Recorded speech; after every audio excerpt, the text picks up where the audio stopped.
안녕하세요. 경영학과 유파입니다. 오늘은 제가 말씀드리려고 하는 내용은 중국을 둘러싼 가치 차슬 구조 변화 및 한국 대응책에 관한 내용입니다.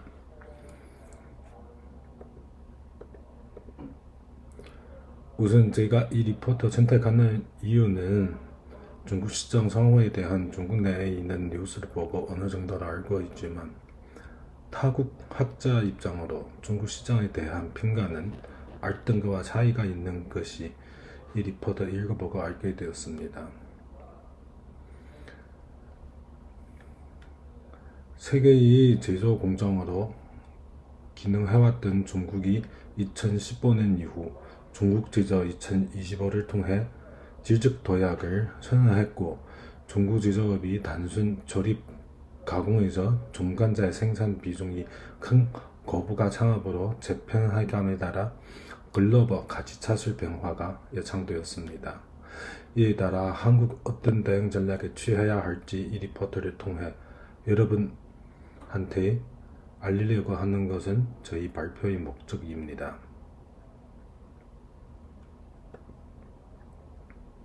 발표 순서는 먼저 중국을 둘러싼 가치 차슬 구조 변화에 대한 말씀드리고, 그 다음 한국 산업이 취해야 하는 글로벌 전략에 대한 말씀드리겠습니다.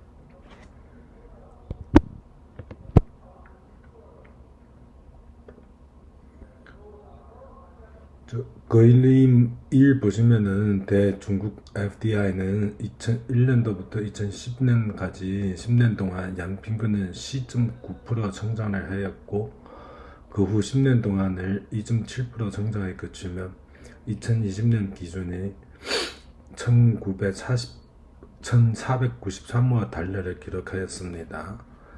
그림 2를 통해 중국 내 진출한 외국 기업이 수 대비 외국인 투자 유치에도 감소세를 보이고 있는 것을 알 수가 있습니다.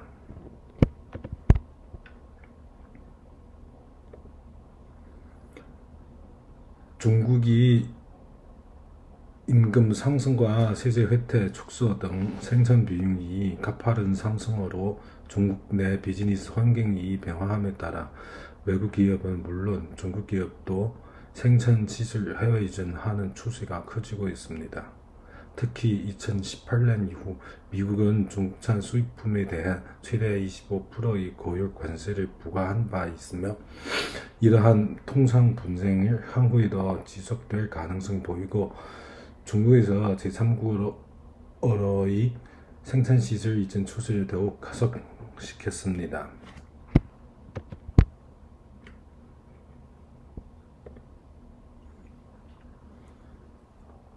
한국이 해외 직접 투자 역시 중국으로 투자보다 대아시아 5개국 투자가 더욱 가파르게 증가하고 있으면, 한국은 중국 중심의 기존 생산 네트워크를 보완할 수 있는 새로운 생산 거점을 진출하고 있습니다.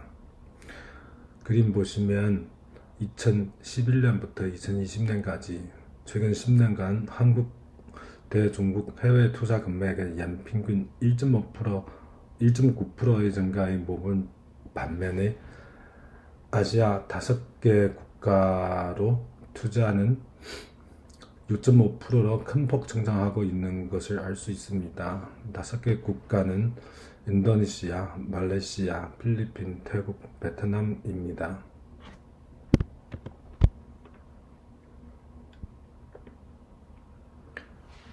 2011년부터 2020년까지 최근 10년간 중국에 진출한 한국 신규 법인 수는 큰 폭으로 축소되는 반면, 아시아 5개 국가로 진출 법인 수는 동기간 3.8% 감소에 그치고 있습니다.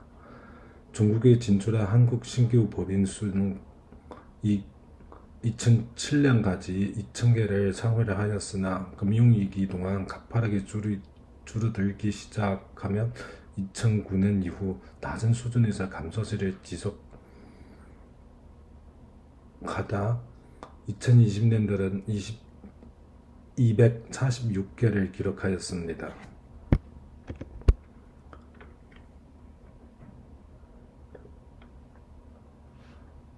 지난 10년간 중국이 글로벌 가치 차슬 참여는 약화되고 있습니다. 여기서 먼저 두 가지 개념을 간단하게 말씀드리겠습니다. 글로벌 가치 차슬 참여는 후방 참여와 전방 참여 두 가지로 구분되어 있습니다. 후방 참여는 해외의 종간제를 이용하여 수출품 생산하는 것이고, 전방 참여는 국내 수출품이 외국 수출품이 종간제로 사용되는 것입니다. 그림 1 보시면은 중국의 글로벌 가치 차슬 참여율은 2011년 40.5%에서 2020년 36%로 4.5% 감소하였으며, 이는 후방 참여율이 큰 폭 하락에 기인한 것으로 분석됩니다. 반면 중국의 전방 참여율은 금융위기 이후 견조한 상승세를 보이고 있는 가운데 2009년 18%에서 2020년까지 20.9%로 2.9% 상승하는 것으로 알 수가 있습니다.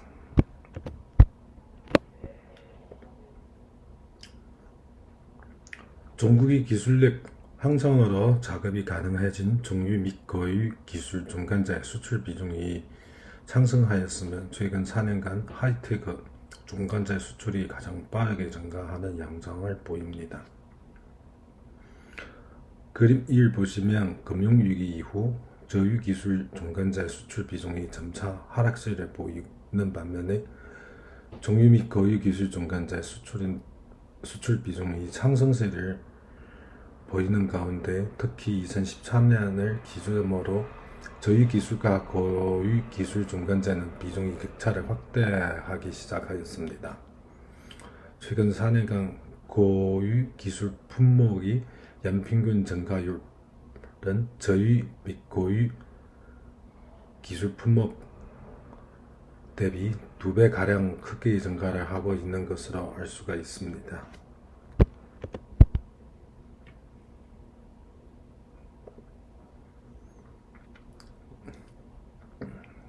그림을 보시면 중국 최종재 수출을 위한 유발된 자체 부가가치 중 중국 내 창출된 비중이 높은 수준에서 상승세를 나타나는 반면에 타국 내에서 창출된 비중이 낮은 수준에서 하락세를 지속하고 있는 것을 알 수가 있습니다.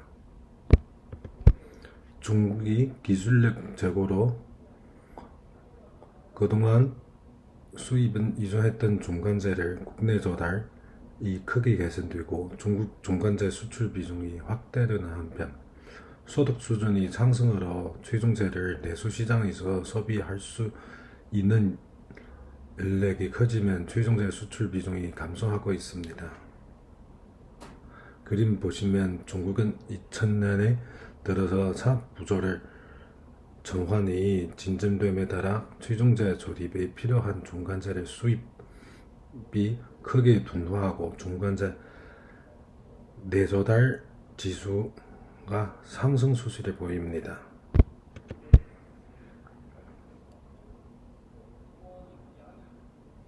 그림 2에 보시면 중국의 공급망 내 제3국에서 생산된 중간재 비중을 보면 한국, 일본, 대만, 미국 비중은 꾸준히 하락하고 있고, 그림 2에 보시면 2015년 이후 아시안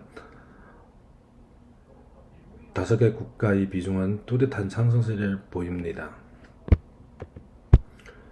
중국의 중간재 작업률이 꾸준한 상승세를 보이는 가운데 한국이 대중국이 중간재 수출을 증가세를 감소한 편에 중국이 최종재 수출의 비중은 지속적인 하락세를 보이면 2020년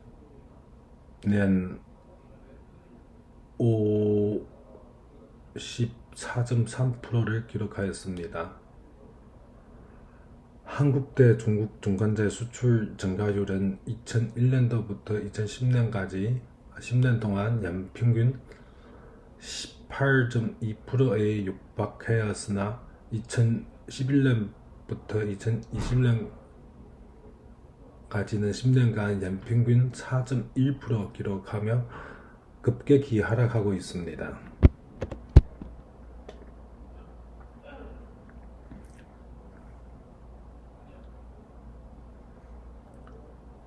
그림 보시면 중국 내수 시장이 성장함에 따라 중국이 최종재 수출 증가율 역시 금융위기 이후 전반적으로 하락세를 보이며 금융위기 이전 2007년 25.1%에서 대비 18.5%를 하락한 6.6%를 기록하고 있는 것을 알 수가 있습니다. 이를 통해 중국의 경우 종간제 국내 조달 능력이 개선되고 나아가 소득 수준 상승으로 자국에서 생산한 최종재를 내수 소비하려는 경향이 강화되고 있다는 점이 과거 생산기지로서의 역할을 축소되고 장기적으로 만개형 공급망을 갖추는 방향으로 나아가고 있는 것으로 평가되고 있습니다. 지금은 한국 창업이 글로벌 대응 전략에 말씀드리겠습니다. 앞에 말씀드린 바에 따라 글로벌 공급망이 뉴노멀을 맞이해 가치 차슬이 패러다임과 각 대륙군별 주요 거점국과 신흥 생산 허브를 중심으로 공급하고 있으며 세계의 효율적인 가치 차슬에서 안정적인 가치 차슬로 전환되는 양상을 보이고 있습니다. 이러한 가치 차슬이 재편 속에서 수출 의존도가 높은 소규모 개방 경제인 한국은 위기와 기회의 기로에 서 있으면 종간제 교역에서의 한국의 역할과 위상이 변화하고 있습니다. 글로벌 공급망 재편 추진은 일시적인 현상이 아닌 보호무역주의, 미중 통상 분쟁, 자국 공급망 강화, 리쇼어링 등과 함께 중장기적으로 이어질 축이 전환이라고 판단되기 때문에 한국 기업들은 생산 네트워크의 재편 등을 전략적으로 검토할 필요성가 있습니다. 즉, 대체 가능한 지역 생산 네트워크를 강화하고 중간재 수급선을 다변화할 필요가 있습니다. 이상으로 저희 발표는 마치겠습니다. 경청해 주셔서 감사합니다.